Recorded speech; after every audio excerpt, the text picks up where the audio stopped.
wanted to ask you to speak to the possibility of artists being activists and change agents in the world, and scholars as well, because a lot of the things discussed here are they're topics and ideas that are not known about outside of sort of like the scholarly and artistic community.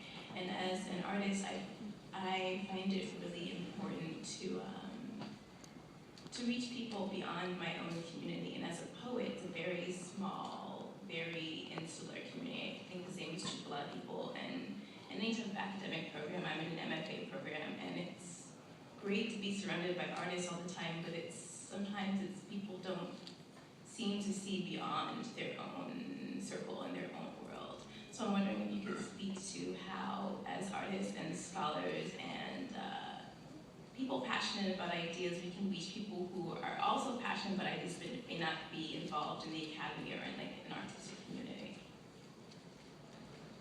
Well, I think that's a question that can only be answered in practice. And I think that those of us who know what we want to do, and the question is, how do you go about building the kinds of communities that will encourage the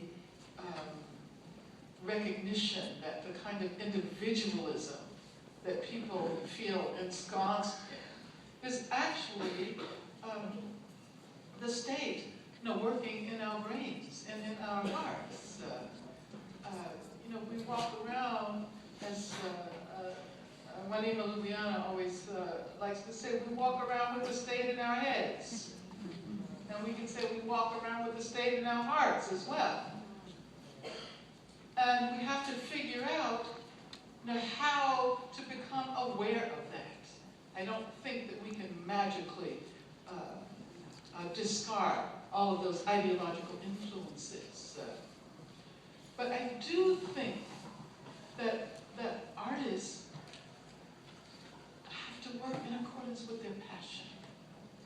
I can't tell an artist what to do to reach out to others, because then it ceases to be probably the best kind of work that artist could produce.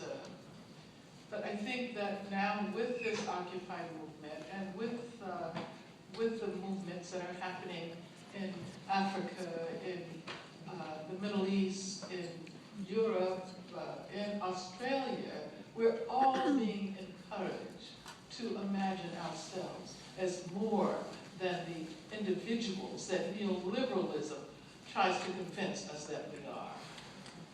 And my sense has always been that activism really is not something separate and different from what we're already doing. I see activism as a way of living one's life. And so there are no rules.